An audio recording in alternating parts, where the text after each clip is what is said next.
swirling, swirling, swirling. The wisps of snow race throughout the forest, looking for a place to rest. Look at them go!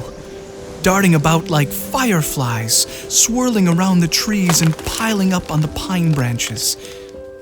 It's a perfect opportunity for the pranksters of the forest.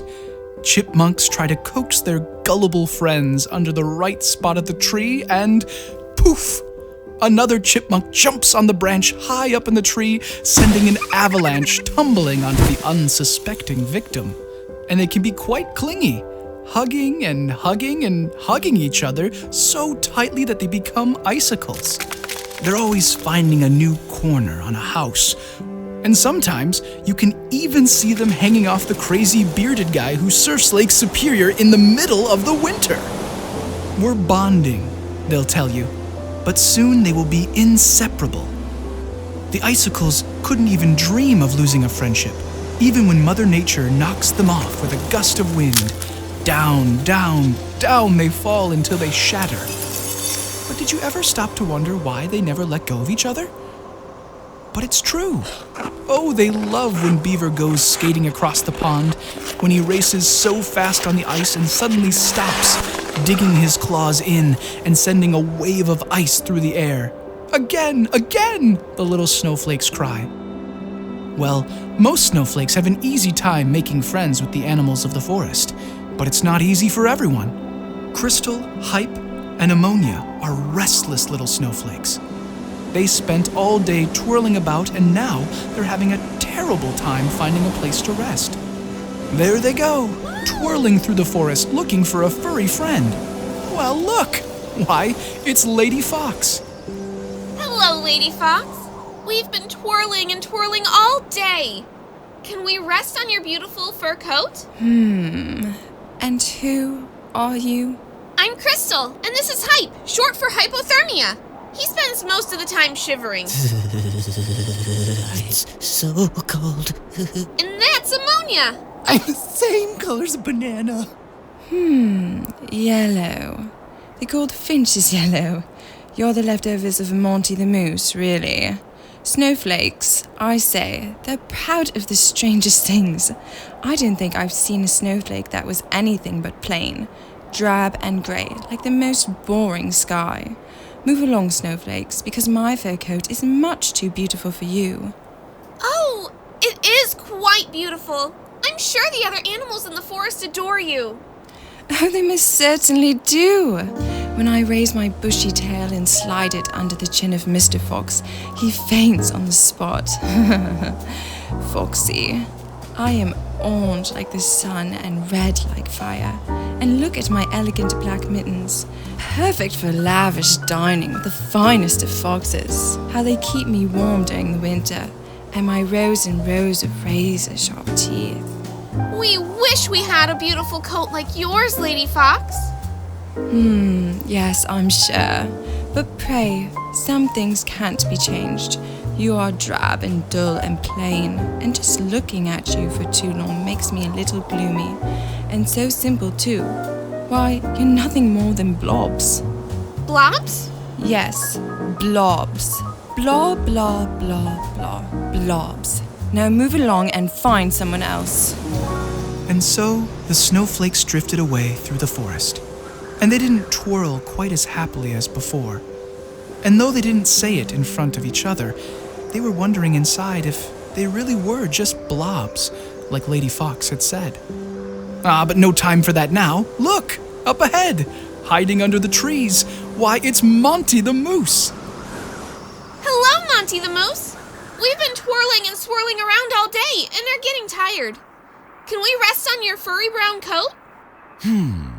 I remember you. What do they call you? Crystal, Hype, and Ammonia? You're the poor little snowflake I turned yellow. Me?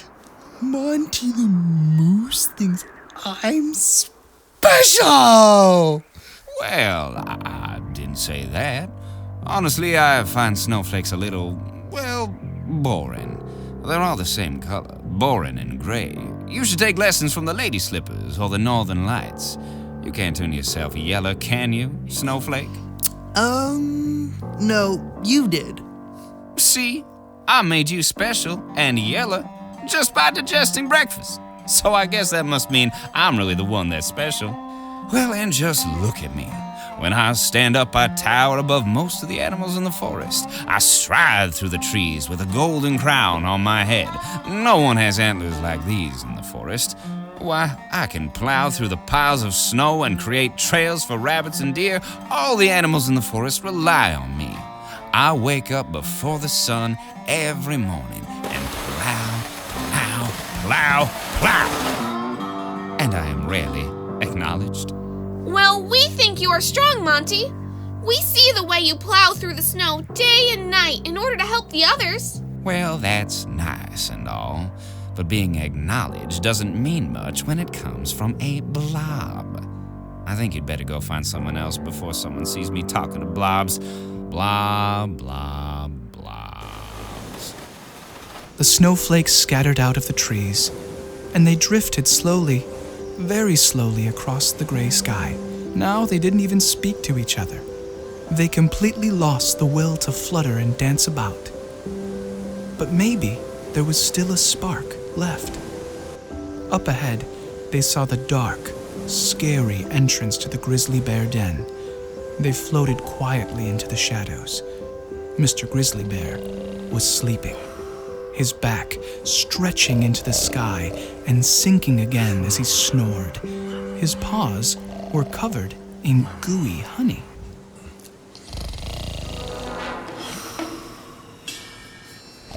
Guys, maybe we shouldn't do this. What if we wake him up? But what if we can't find another place to rest? Let's be very, very quiet, and maybe he won't notice. Hello there, Mr. Grizzly. Is it okay if we tuck ourselves into your fur for the night? Just a little snuggle, Mr. Grizzly.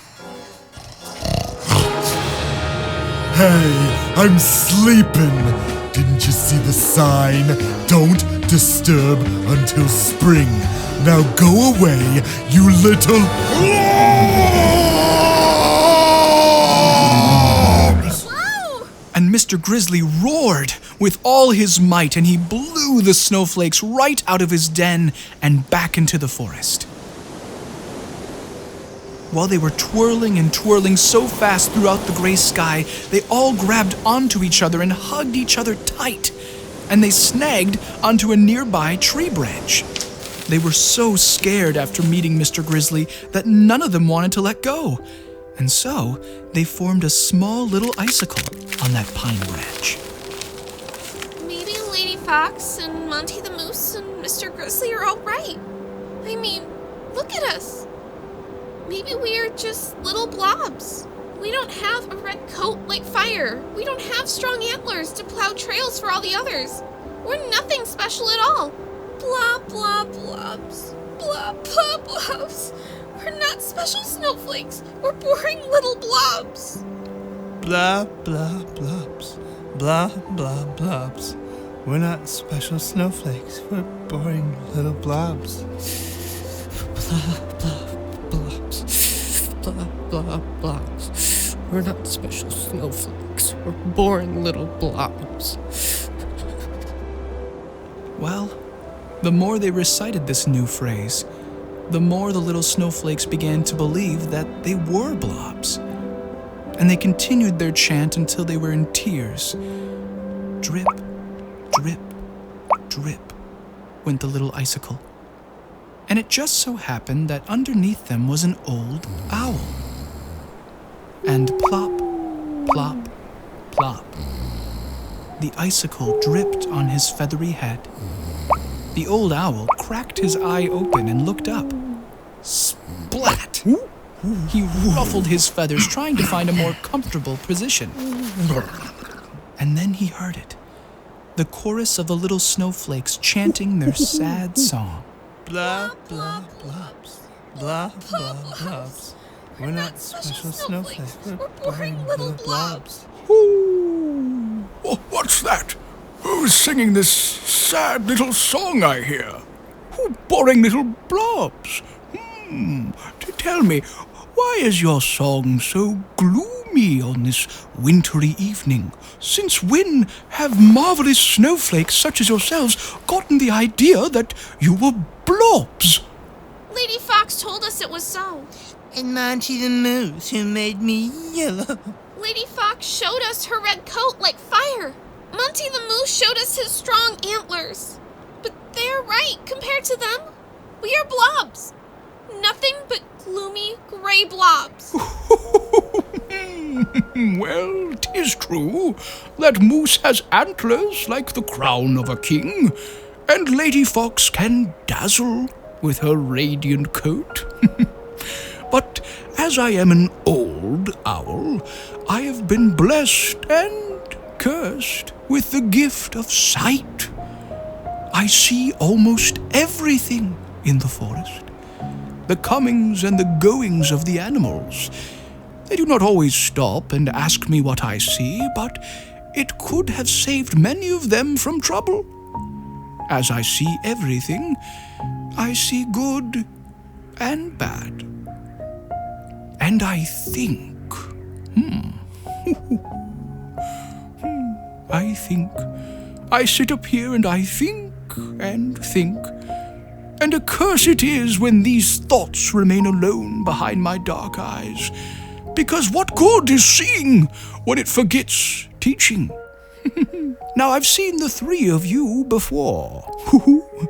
May I tell you what I see? I bet all you see are blobs.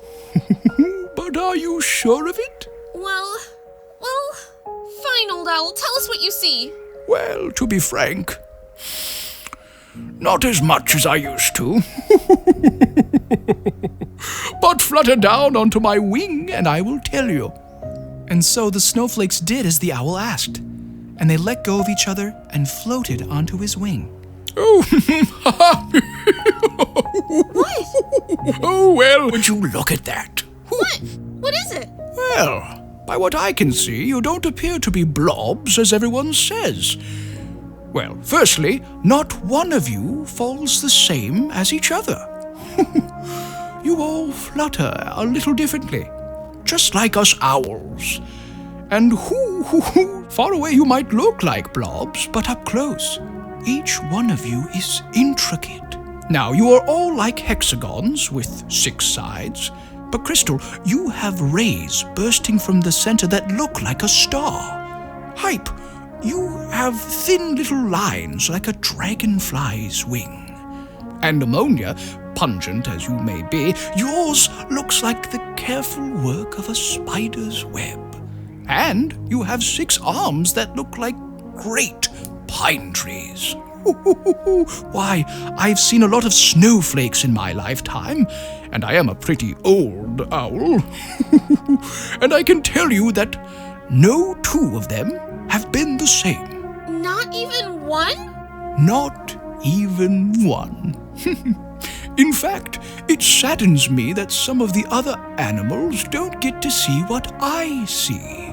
I wish I could share this gift more. Perhaps if they were to look, they wouldn't see you as blobs anymore, but they'd see that many of you have vertices and arms that branch out like this very tree I'm sitting on, that you're not even one thing. You're a collection of dust and smoke, or pollen and water droplets. Some might say that's kind of cool. Old owl, can we rest on your feathers tonight? The world feels brighter when we are with you.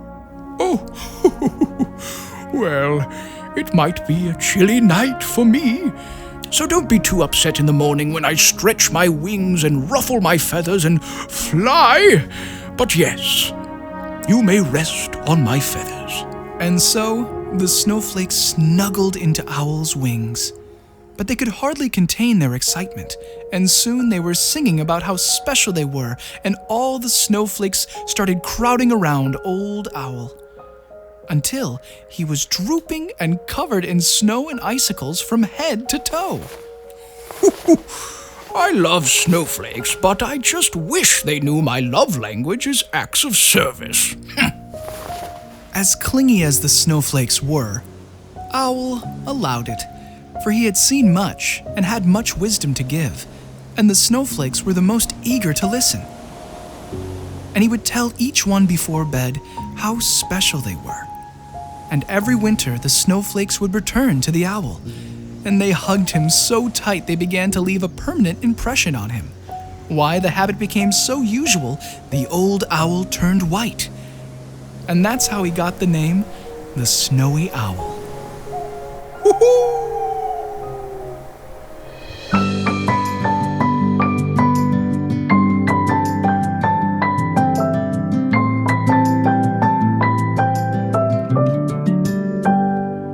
May you always find your way to higher ground. May you always keep your head held up high.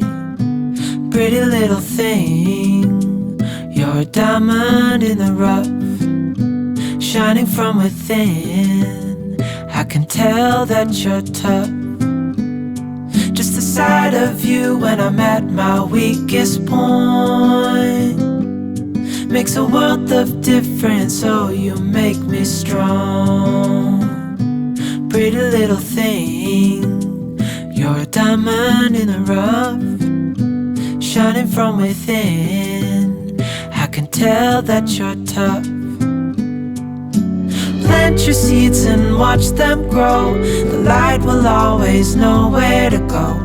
You will always keep my heart and soul strong.